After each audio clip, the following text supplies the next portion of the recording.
This, all of this, is a direct result of the deterioration in the relationship between men and women. And I can prove it. How you are wrong about Marxism. So, here we go. Okay, on a previous video on one of my channels, H5N6Q says, sorry, but the key narrative here is political. This is about the Democratic Party, rabble-rousing their base, women and minorities. They want women and minorities angry so that they vote Democrat. That's why they hunt out discrimination against their base. If they can't find any, then they'll make some up, all while ignoring discrimination against those not in their base. That's why white guys don't count, or whites as a group for that matter. Ditto for males. That is the key, not men and women.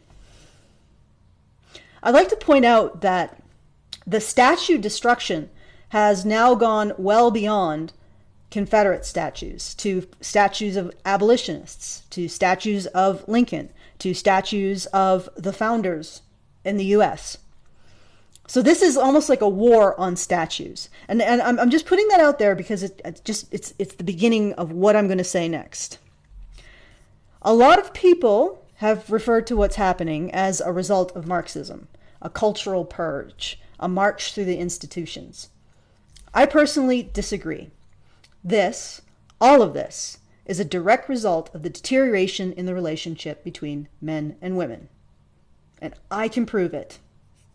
When we first developed into humans, a funny sort of thing happened. Male hominids started to provision for female hominids. So they started to give them food to provision them during the process of gestation and lactation, etc. In return, female hominids developed attachments to the male hominids that provisioned them.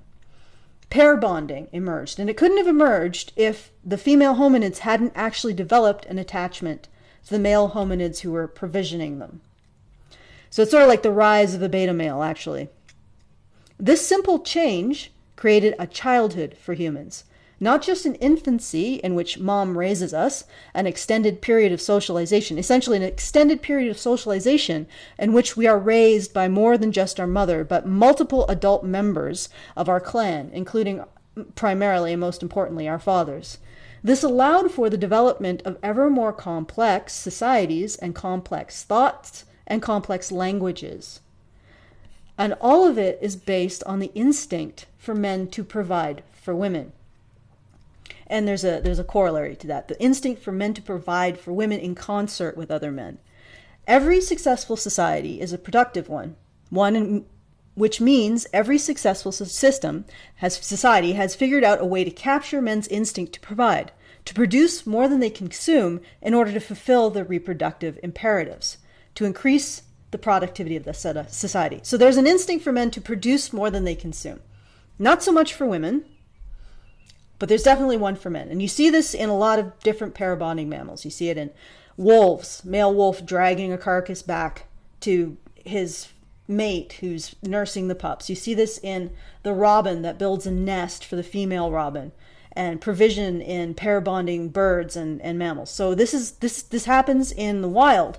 We've just created a really elaborate system to capture this instinct in order to create societies. In capitalism, men express that instinct through participation in a meritocratic system that rewards them for their hard work, innovation, and ability to cooperate with other men. That's where the corollary with the cooperation comes in. And also compete in certain agreed upon areas. Every form of male competition has areas, has rules to it. Even war has rules to it and limitations. So, even in a system that allows a perfect expression of men's instinct to provide, there will be resentment between men with those skills that are selected for in that system, are prioritized for selection in that system, and those men without the skills selected for priority in that system. To the latter men, the system of merit is not a meritocracy at all.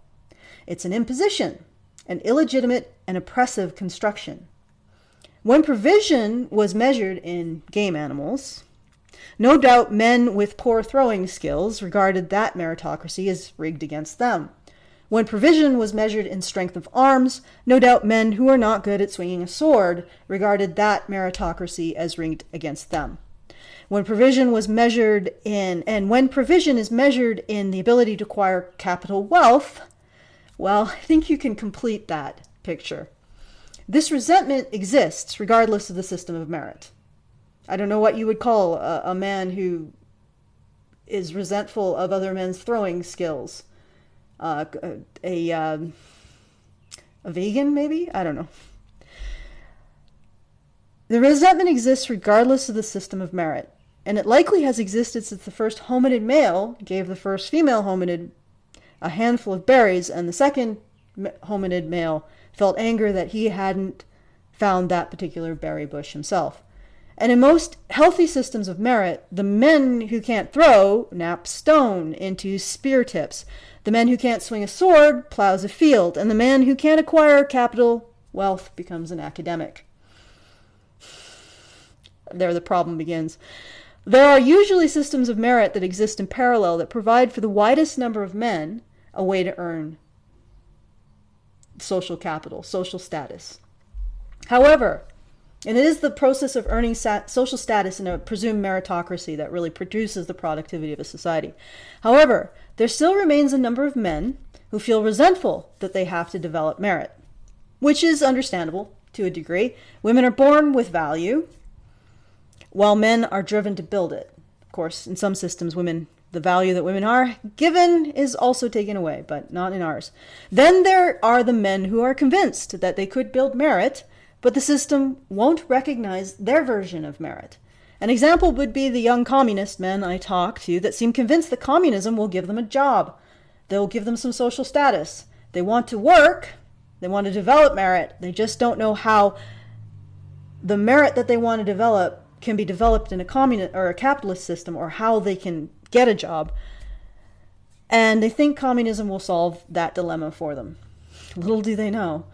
So a drive towards communism, at least in men, is simply a drive towards either not having to earn merit, or not feeling that you can earn merit, or not feeling that society recognizes the type of merit that you offer. And the last category is men who think that our current system of merit is immoral, and I'll get back to that later. Of course, there's also those men who want to save the world because they feel like communism can do that, but I'll get into that. For the men who want a job, when they get one, they will inevitably move away from communism. For the men who want to save the world, if it's an honest desire, as they get older, they will realize that communism doesn't work to do so, to save the world, and killing a society's system of creating production will do far more harm than good. They sort of cue into that. Because, as you grow up, you develop your skills in terms of systems thinking. So we're left with the men who simply do not want to take part in a meritocracy, or feel the meritocracy doesn't serve them explicitly. Now, for women, communism seems to represent something entirely different. When we evolved pair bonding, men evolved provisioning of women, only because women developed preference for individual men. So there's a quid pro quo that's going on. Provisioning happened because female hominids developed a sexual preference for the males that provisioned them. Okay? They preferred them. They granted them whatever is approval in the early hominid world. In every society, there always appears to be a group of women that does not like men, but still wants to have access to their resources. Essentially, they want the resources without having to do the work of incentivizing their productivity, or the men's productivity. They seem to end up sort of glomming, I don't want to say pairing up because they're not actually forming any families or communities, with the men who simply do not want to take part in the meritocracy. And you would think this would be a match made in heaven, but no. No. Men and women like this cannot create a society. They can only cannibalize an existing one. That's really key. And the other thing I want people to realize is these people exist no matter what the meritocracy is. If it's capitalism, if it's hunting, if it's swordplay, if it's anything, these people will exist in that society. There will be a certain number of them who just don't want to play ball. And what would you call them in a society that's based on hunting? What would you call them in a society that's based on warfare? pacifists, I suppose, extremely judgmental pacifists. I guess in a society based on hunting, you would call them vegans. But anyway, the point is that this is an impulse. This resentment, this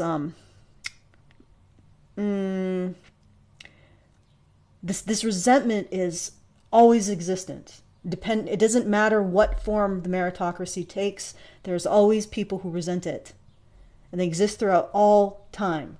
So, calling it communism doesn't capture the full extent of this symptom of being human.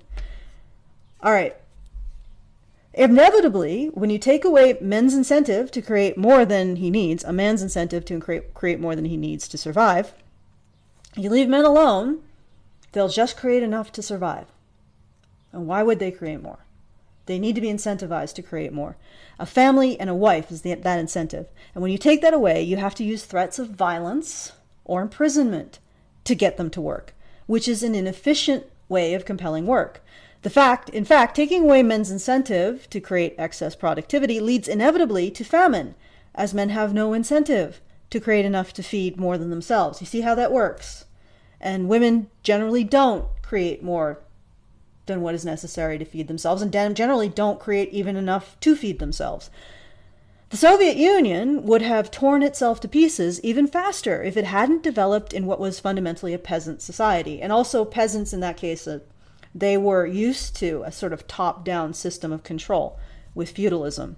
Families retained a productive relationship with the land, and women were still effectively homesteaders. So they could sort of feed themselves to a degree. Communism, in a highly urbanized and compartmentalized society, would be an immediate disaster. I'll be covering all of the varied reasons for this in a later date. But suffice to say that the further you get from survival as a motivator to productivity, the more you must rely on a complex system of merit to motivate. And since communism explicitly removes merit as a motivation, or rather, communism almost immediately descends into cronyism, and the people who are good party people are the ones who are seen to have merit, any complex meritocracy will implode instantaneously upon conversion to communism. That's a problem. I mean, I'm not saying that current crony capitalism is also not a problem, but this is like a the difference between having a leaky roof and blowing your roof up. So, one you can fix when you're out of roof. So why is it that women and men like this cannot create a society? Because the men are not interested in earning merit through excess productivity, sorry for the light flicker, and the women are not interested in incentivizing the men earning merit through excess productivity. Duh.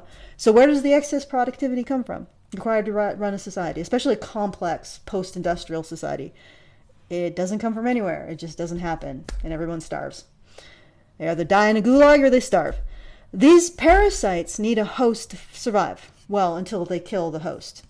Maybe this is why most successful societies have an outlet for men and women who don't want to take part in the work of creating or incentivizing the creation of excess productivity.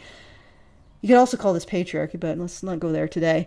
They are sent to live in monasteries and nunneries, sitting around contemplating the nature of reality and feeling morally superior to the sinners and ensuring that society runs. Now, I'm being a bit facetious. The truth is that men and women who opt out have been responsible for a lot of progress in society as well, but not when their resentments overwhelm their pro-social desire to add to human knowledge.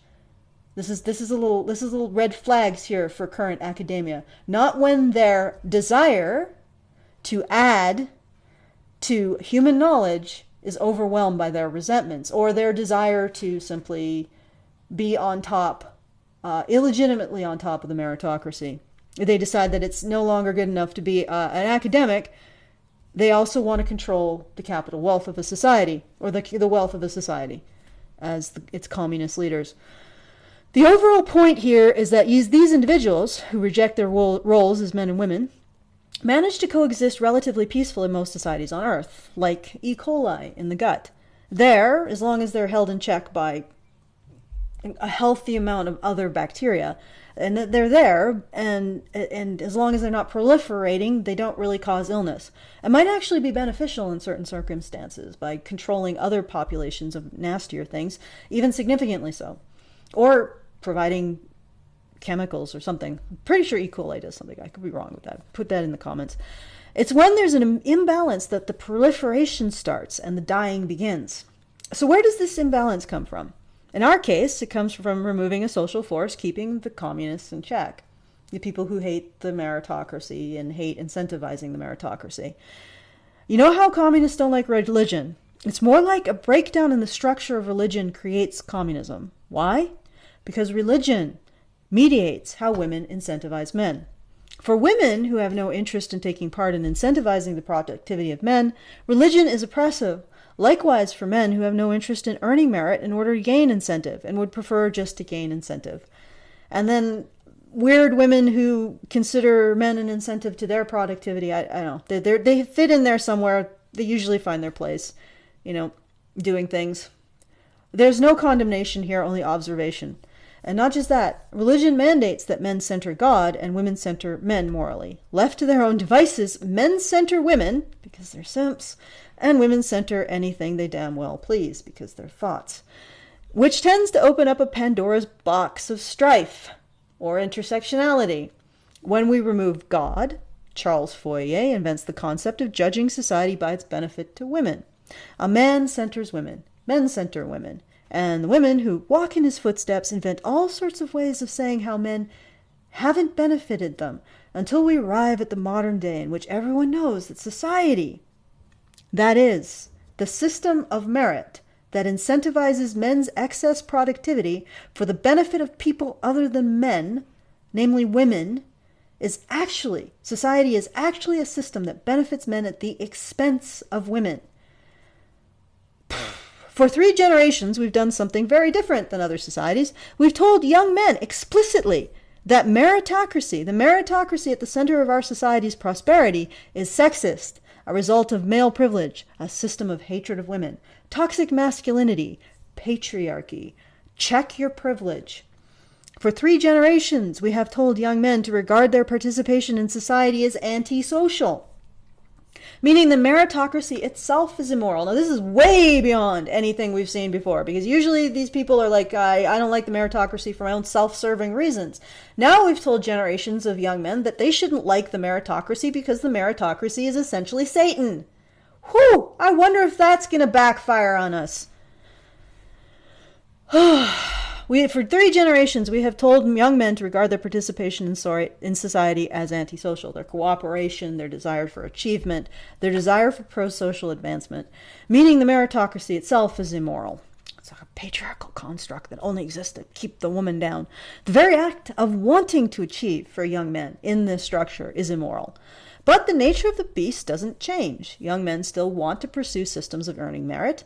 We've told them all that our society is a horrible, oppressive patriarchy. Since we've done that, they will now embrace any excuse that gives them the authority to tear it down and grant them merit in having done so. Who would have thought, when you tell young men that society is oppressive and hates women, that they would jump at any excuse to tear it down? Wow, that's, shocking. Oh, I'm so fucking shocked. I can't believe anybody is shocked by this. This is the fundamental force driving the destruction and chaos we see around us. And as these young men are empowered by the narrative that society oppresses women, those who uphold society's laws face a loss of the moral authority that allows them to justify their use of force. Yeah, I'm talking about the police. For the most part, sociopaths are a minority among the police force. Most of the police have a greater drive to do something called altruistic punishment, which means they use their aggression and they use force to uphold the laws of society. But in order to access their ability to engage in altruistic punishment, they have to feel like what they're doing is upholding justice. And what are we telling them? They're upholding sexist, racist, bigoted laws. Okay? Not just there are police departments that are demonstrably racist, or they have racist attitudes, or pursue racist policies, but that the whole damn system is corrupt. This is going to lead to more and more police either walking off the job or simply not doing their job, as they are was shown to happen in Baltimore. They simply just look away. They'd stop registering crime. And because they stop registering the small crimes, strangely enough, all crimes increase. This is an unstoppable spiral into societal destruction. I think we hate incels and men going their own way because they hold up a mirror. The difference between that and young men and Antifa or white nationalism or any other extremist organization that wants to tear our society down is that MGTOW and incels are self-aware. MGTOW even more than incels. And more willing to put the blame where it belongs, on a society that has abandoned its young men, taught them deceitful, ugly lies about their nature and about the nature of the meritocracy they naturally want to be part of. A society that doesn't want to take responsibility for telling its sons to tear down statues. It wants to continue to tell its sons that the system of meritocracy that creates society is immoral, but you should somehow, at the end of hearing that, still serve society. Okay, that's not the way it works. You know, it's a bold move to tell 3 generations, excuse me, I got cat hair. It's a bold move to tell 3 generations of boys your society is utterly immoral and bankrupt. And then be like, surprise Pikachu, they're tearing it down. Who would ever have guessed? Every statue these young men tear down is them doing exactly as they were told to. The natural, logical progression of telling them that society harms women. As a society, we've just decided to dismantle the very system of men's merit that granted us the prosperity to start contemplating dismantling it. And we did it because we have yet to face the fact that we as a society were built on a monotheistic religion. And in that monotheistic religion, God does certain things like tell men not to center women, but to center God. Because when men center women, women don't center men. Women start searching around for other things to center. Or alternatively, we end up with a horrific narrative that drives the destruction of society. We took what is a sometimes helpful but always harmful in large numbers bacteria, E. coli, cultivated it in a petri dish, and then swallowed the entire thing. Like I said, bold move. Bold. Let's see if it plays out for us. The only productive path forward, in my analysis, the only politics that matters, is simple. We need to stop manufacturing this problem. We can point fingers at the Marxists, the Frankfurt School, the Democrats, the Communists, the Republicans, the white nationalists, the Antifa, the Black Lives Matter, but that's not that's not the problem. All of the various politics that's coming out of this mess, not the problem. Yes, malcontents who like the meritocracy do organize themselves, but this phenomenon is better captured by the phrase misery loves company than some vast organized conspiracy. I suspect in every single meritocracy, as I have said throughout history, there have existed the same type of malcontent, but they were kept in check by sensible solutions until they weren't, until our society chose to hand moral authority over to them on a massive scale with a ridiculous narrative like men create society to oppress women for their own benefit. And we teach it everywhere now, everywhere. And maybe that's, maybe a massive, colossal, stupid head blunder like that is at the root of all societies failing. Maybe. I'd have to do a little more historical research. Now, calling them Marxists is, I think, in my opinion, giving them too much credit. It's a little too romantic. Calling it an ideology is giving it too much credit. It is simply a discontent. The same thing that would exist in every single society. It is a maladaption. It is antisocial. Unless you are in a society in which society itself says, yeah, society sucks. In which case, I don't even know what to say anymore. Jesus, so stupid. It grows as long as we choose to replace a belief in God with feminism, and then with all the various moral schema we see popping up like mushrooms around us. All of the various vulnerabilities that we have to rush to save. And And, you know, it doesn't have to be God, but we have to sit down and say, okay, what did God do for us? And we need to replicate it. It looks more and more like we're marching towards civil war. Or if that is too rich for your blood, at least civil misery. Endless civil misery that just gets worse year after grinding year. More statues torn down. More police stations defunded. More games stripped of what makes them enjoyable. Just grinding towards the most bleak, miserable existence possible. And in my opinion, we don't need a civil war or a civil misery to solve this problem. All we need to do is clean our collective rooms. Kick out the garbage, starting with our belief that men anywhere, at any time, have created a society for their own benefit at the expense of women, the women who raise them, the women whose respect, trust, and love incentivizes men's desire to create society in the first place. Please, for the love of God, can people start realizing this is bullshit? We abandon God without understanding the work God does. Men are instructed to center God because God is a placeholder for the system of merit that society needs them to pursue to function. And women are told to center men in order to incentivize that system of merit that ultimately benefits them most.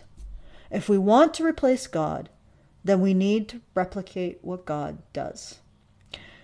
If you're a Christian woman, got ahead of myself. If we are going to center women, then we have got to balance it out by also centering men.